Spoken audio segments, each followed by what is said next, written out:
Picture this: Friday, October 13th, 1307.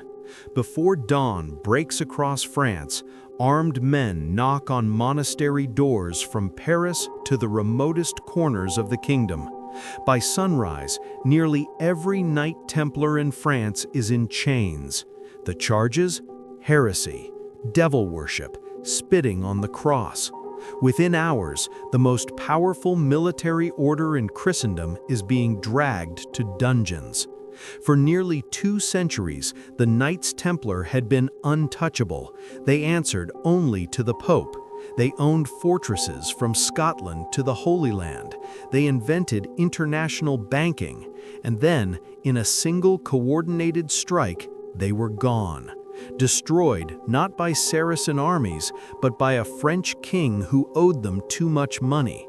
This is the story of how 9 broke knights became the medieval world's most feared warriors, and how it all came crashing down in flames.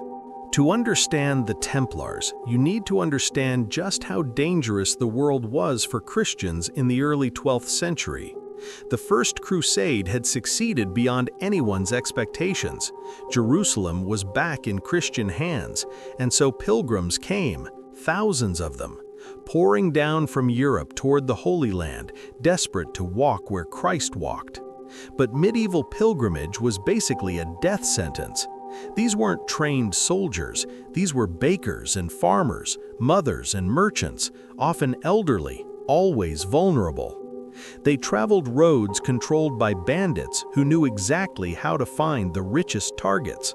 The roads from the coast to Jerusalem were particularly nightmarish. Narrow mountain passes, long stretches of wilderness, and bandits who would strip pilgrims of everything, often leaving them dead in ditches. The Crusader kingdoms had armies, but those armies were busy fighting actual wars. Nobody had resources to escort every group of pilgrims. The pilgrims kept dying. And into this blood-soaked gap stepped 9 French knights with an idea that would change history. In 1119, Hugh of Pans approached King Baldwin II of Jerusalem with a proposal. He and 8 other knights wanted to form a new kind of religious order. Not monks who prayed in monasteries, not knights who fought for glory, something in between, warrior monks. Their mission? Protect the pilgrims on those deadly roads to Jerusalem. Baldwin loved it. They gave Hugh and his knights quarters in the Al-Aqsa Mosque, built on what everyone believed was the site of Solomon's temple. Hence the name, Poor Fellow Soldiers of Christ and of the Temple of Solomon. They took vows of poverty, chastity, and obedience. They owned nothing individually. For the first 9 years, that's exactly what they were, poor. 9 knights trying to patrol hundreds of miles of dangerous roads. But they had something most military forces didn't: absolute conviction. They weren't fighting for land or gold, they were fighting for salvation. In 1129, Hugh traveled back to Europe seeking official recognition. At the Council of Troyes, the Templars received papal endorsement. Bernard of Clairvaux wrote a treatise arguing that yes, monks who kill people are totally fine as long as they're killing the right people. It opened the floodgates. Donations poured in. Noble families sent their sons. The poor knights were about to become very rich. Being a Templar wasn't glamorous. Their code of conduct was one of the strictest in medieval Christendom. You woke before dawn for prayers. You ate in silence. You slept in dormitories with candles burning all night. You couldn't own anything, not a spare tunic, not a coin. If you received a letter from your family, it was read aloud to your commander first.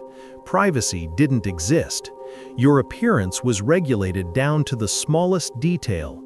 No pointed shoes, too fashionable. Beards were mandatory. Your white mantle with the red cross could only be worn by fully professed knights. If you lost your mantle in battle, you faced punishment. If you deserted or killed a Christian in anger, you were expelled. Training was constant and brutal. These men were elite cavalry, probably the finest heavy cavalry in the world. At the Battle of Montgisard in 1177, 80 Templar knights helped defeat Saladin's army of 26,000. That's not luck, that's terrifying efficiency. The Templars expanded fast. Within decades, they owned estates across Europe, farms, vineyards, entire villages. They established fortresses from Scotland to Jerusalem, becoming the Crusader state's primary military force.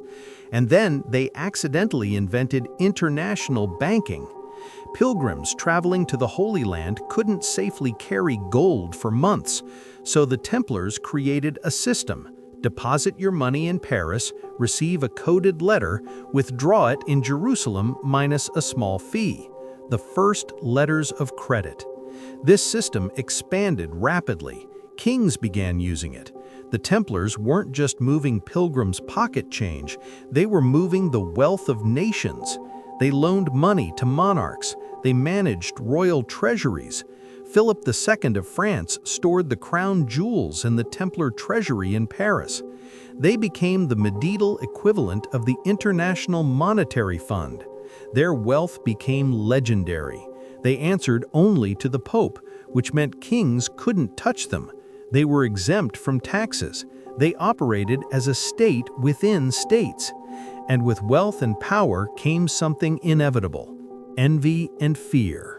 By the late 13th century, things were falling apart in the Holy Land. In 1291, Acre, the last major Crusader stronghold, fell. The Templars fought to the last man. The survivors evacuated to Cyprus, and back in Europe, people started asking uncomfortable questions. What exactly were the Templars doing with all that wealth? Their secrecy didn't help. Templar initiation ceremonies were closed, held at night. Rumor filled the gaps. Whispers circulated about devil worship, obscene rituals, worshipping a head called Baphomet. Were these rumors true? Almost certainly not, but truth mattered less than perception. Kings who owed them money started sweating. The Templars had become too powerful, too rich, too secretive. They'd become an anachronism, a military order with no war to fight but too much power to disband quietly. Enter Philip IV of France, Philip the Fair. Handsome, calculating, chronically broke. He debased the currency, expelled the Jews and seized their property. And he owed the Templars a fortune. Philip looked at the Templars and saw a threat to his authority and a solution to his financial crisis. He just needed an excuse. The arrests on Friday the 13th were stunningly coordinated. Philip's agents had spent months preparing sealed orders. When dawn broke, Templars across France woke up in chains.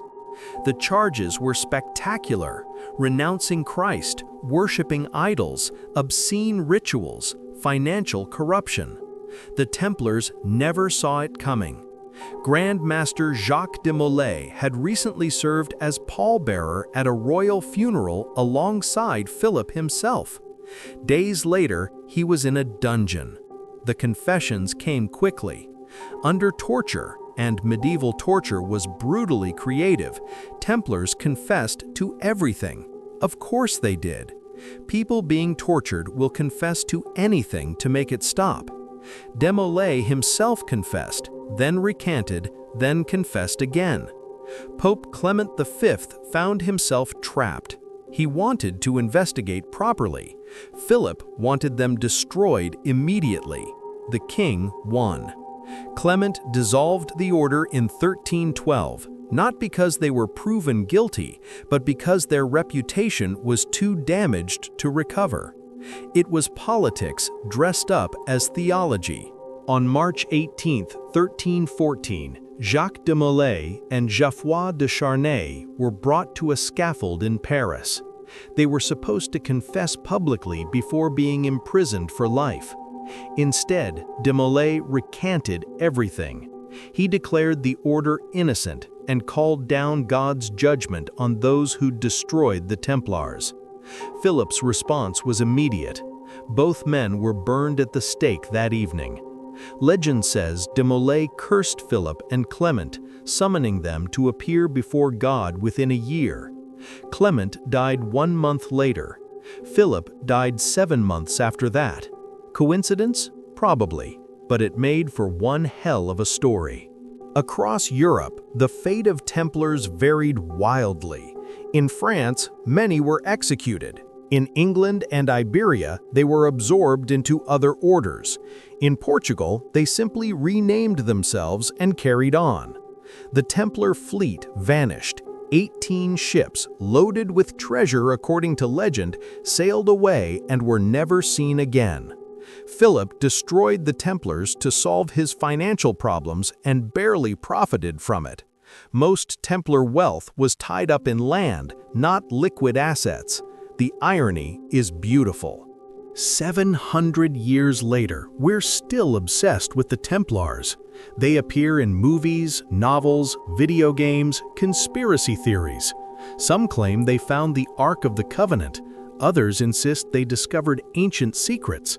The most persistent legend says they survived in secret, guarding hidden treasures. Did they? Almost certainly not. The Templars were medieval knights, not immortal conspirators. They were pious, disciplined men who believed they were serving God. Their fall wasn't mysterious, it was predictable. They became too powerful without a clear purpose and paid the price. But the legends persist because the Templars represent something endlessly fascinating. They were warrior monks, a contradiction in terms. They were poor knights who became fabulously wealthy. They were destroyed by the very system they'd served. Their story has mystery, tragedy, injustice, and just enough gaps to let imagination run wild. The truth is probably simpler and sadder. The Templars were men who believed absolutely in their mission, who built something remarkable, and who learned too late that power without political protection was just a target. They fought for salvation and found damnation. On quiet mornings in Paris, you can still find Templar architecture hidden in plain sight. Carved stones, weathered crosses. The men who built them are dust, but we remember them. We tell their story. And perhaps that's the real treasure they left behind. Not gold or sacred relics, but an enduring mystery that refuses to die. 7 centuries later, the Knights Templar still haunt our imagination. This has been Medieval Archive, where history's greatest mysteries are never truly forgotten.